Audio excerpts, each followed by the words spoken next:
Which games are must bets for week 16 of the 2023 NFL season? What's going on, gridiron gamblers, BLV football fans out there? It's Mitch here, back with another week of NFL best bets versus the spread. This is the video where I give you 5 of my favorite picks versus the spread, with the goal of helping you win some money this NFL season. Last week, once again, hitting at 60%, 3-2, hoping to continue to hit at 60% for the rest of the NFL season. So, allow me to put some presents under your Christmas tree. Let's get started. Gronk, spike the like button. Don't forget to subscribe. And let me know in the comments section below your favorite bet for week 16. I'm sure a lot of people will be betting because it is Christmas time.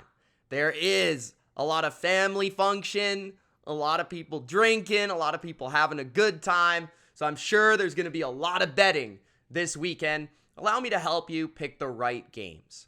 Let's start off with Thursday night football. You guys know that I don't typically give out Thursday nights. I have sparingly throughout the year, but this has to be one of my 5 favorite picks, and it is the Los Angeles Rams, -4 at home over the New Orleans Saints. I love the way the Rams are playing, and it's really as simple as that. I think Matthew Stafford is playing at a top 6, top 7 level in the NFL at the quarterback position. I think they have a top 5 offense in the NFL. They are fully healthy. The run game is working to perfection with Williams in the backfield. Kupp and Nakua are healthy, and they're able to beat man coverage at a high rate, which is what the Saints thrive in. The Saints will not be able to man up Cooper Kupp at that nickel slot position. I think Kupp's going to have a huge game converting short catches into first downs and third downs overall. I think Stafford is going to have a field day against this Saints secondary. On top of that, I think the Saints have been very weak rushing the quarterback. I don't think this is a matchup where the Rams offensive line, especially at home, is going to be overwhelmed by the Saints up front. That is not a very good pass rushing team. I think Sean McVay will mix in and sprinkle in the run with his classic play action and screen formula. And I think Stafford in drop back scenarios is going to have a lot of success because he's not going to be under pressure. On top of having all his targets out there, I think the Rams are going to get near 30 points in this game,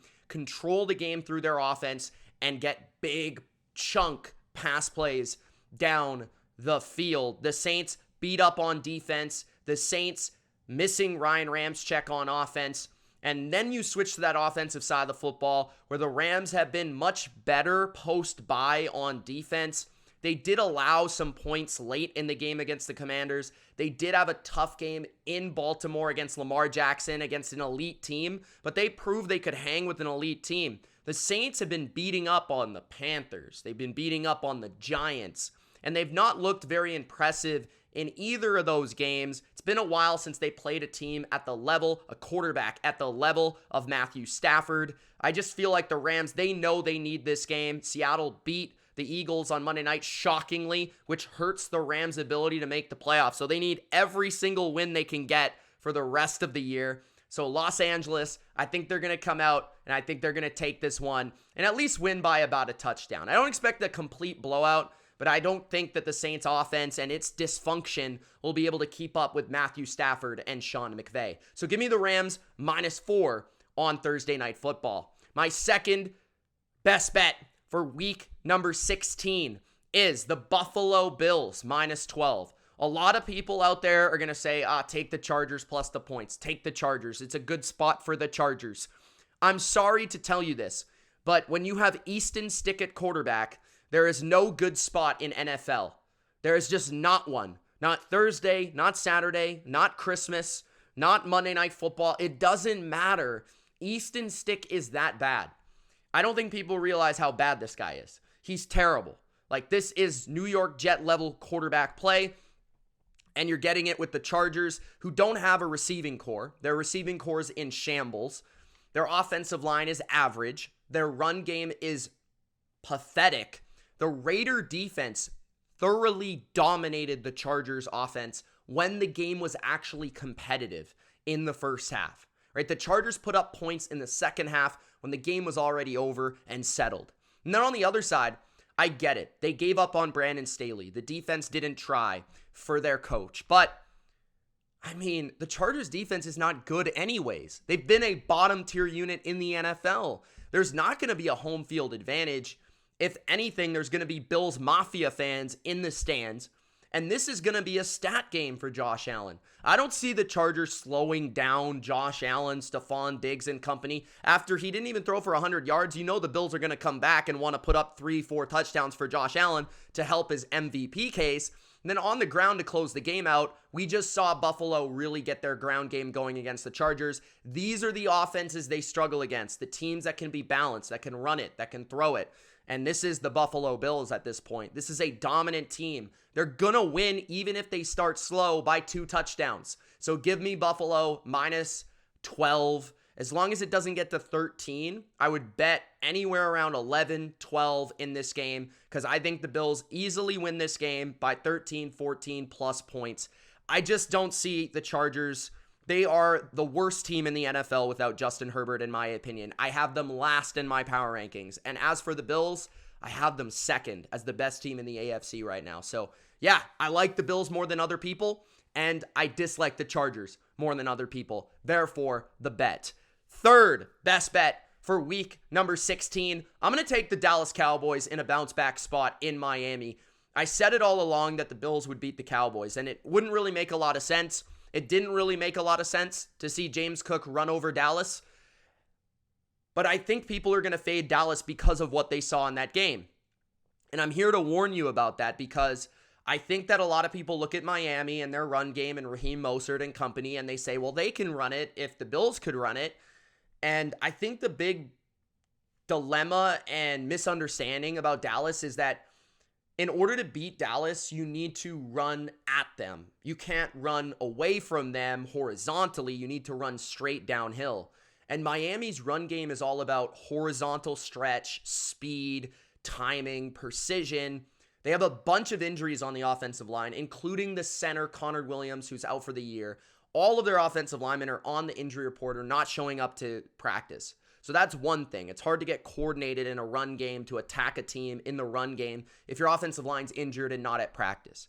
But secondly, if your center's out for the year, it's hard to power and overpower a team straight downhill. I don't think Miami's going to be able to do that. I think Dallas responds after an embarrassing performance on defense and offense. Dallas has a very smart defensive coordinator who can go toe-to-toe with the wizard, Mike McDaniel. And Tyreek Hill, whether he plays or not, will not be 100%. And I think Dallas's personnel on defense is up there with the best in football. So I understand they had a tough game against Buffalo. But I actually think Dallas's pass rush will be able to get after Tua, cause enough mistakes for them to win this game.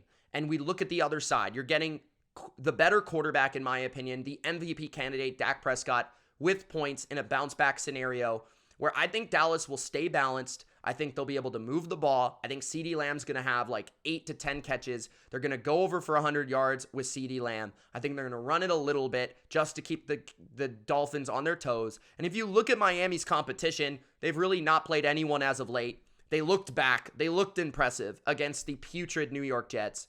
But we have not seen Miami really go toe-to-toe and beat a good team all year, right? That has been their issue. That has been a problem. Dallas is the better team. Dallas is more complete, and Dallas is less injured. And Dallas is in a scenario where they have to win, and especially because the Eagles, they lost to the Seahawks, it actually gives Dallas a little bit of a boost in the division race.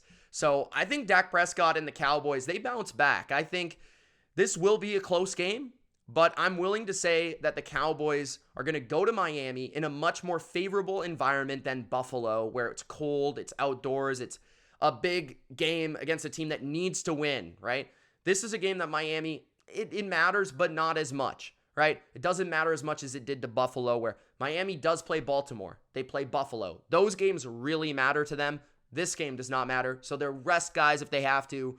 They're not going to go with the vigor and the edge that Dallas may after losing a game embarrassingly against the Bills. This is an embarrassment bounce back for the Cowboys. My fourth best bet of week number 16 is the Seattle Seahawks -2.5 at the Tennessee Titans. I think some people will think that this is a down spot or a potential, overlooking of the Tennessee Titans by Seattle. But after their Monday Night Football win with Drew Lock that really took the NFL by storm, it was a great story, and it just energized Seattle. I feel like they're going to ride that momentum into this game against Tennessee. I don't think 2.5 points is reflective of how far apart these teams are. I think Seattle, first of all, can win the battle with their defensive line against Tennessee's offensive line. We saw Houston do that last week. I think that Seattle with Leonard Williams, who played superb against the Eagles, with Draymond Jones, and with their rush and specifically their interior, I think they'll be able to stop Derrick Henry, and I think they'll be able to get after Ryan Tannehill, who's now starting, although he doesn't really want to be starting for Tennessee. If you've read some of the things he said about, potentially wanting to get released after he was, benched and all that stuff. So Will Levis is not playing. The Titans, they weren't inspired when Ryan Tannehill was playing. I don't think Ryan Tannehill is particularly inspired. I don't think Ryan Tannehill is particularly, mobile at this point or athletic. And he's pretty much a sitting duck back there behind one of the worst offensive lines in football. Derrick Henry looks like he's moving on. DeAndre Hopkins, will he show up? Who knows? The Titans, they have no reason to play, no reason to fight, no reason to go out there and give an A performance. Seattle does. Seattle needs to keep winning to make the playoffs. Seattle's riding a big momentum off a huge win with Drew Lock against the Philadelphia Eagles. And their offense is built perfectly to attack Tennessee's defense. Tennessee, they struggle with vertical passing. Well, what do you have in Seattle? You have maybe a little bit of a simple offense that likes to vertically attack you with JSN and with Tyler Lockett and with DK Metcalf and Noah Fant. And then you've got enough of a run game to make the Titans respect it with Kenneth Walker. Geno Smith should be returning for this game, and he will be motivated to get his team back and to get his team into the playoffs. I think Pete Carroll has his team on fire for this spot, and I think they come out and they make a little bit of a statement that they're going to ride this momentum, and they are going to be a real playoff team this year. So I think Seattle goes to Tennessee, and they beat the Titans fairly handily here. So I just think the Titans are not that good. And the last best bet, fifth and final. Give me my San Francisco 49ers. -5, -5.5, -4.5, whatever the spread is when you're watching this video, take the Niners. As long as it's under 6, I would take the Niners. I feel like San Francisco is the best team in the NFL. I think against any team in the league, and I currently evaluate the Ravens as the third best team, I would have the Niners favored by a touchdown against any team, specifically at home, where San Francisco is able to blow out an opponent, right? They get in front, they rush the passer, the crowd gets into it, and they shut you down. And I've seen a lot of concerns with Baltimore. I've seen concerns with them separating at wide receiver against tight coverage. I've seen pass protection issues where Lamar is having to survive and duck and dodge and dip and do whatever he has to do to get the ball off. And against a defense with the front of San Francisco, that can be troublesome, especially with Ronnie Stanley being beat up. No Mark Andrews, so no premier weapon to really cover for San Francisco in the middle of the field. And I also believe that people are missing the point when it comes to Lamar Jackson. I think Lamar Jackson thrives against NFC teams because typically they do not have the speed or the physicality to match up with Baltimore.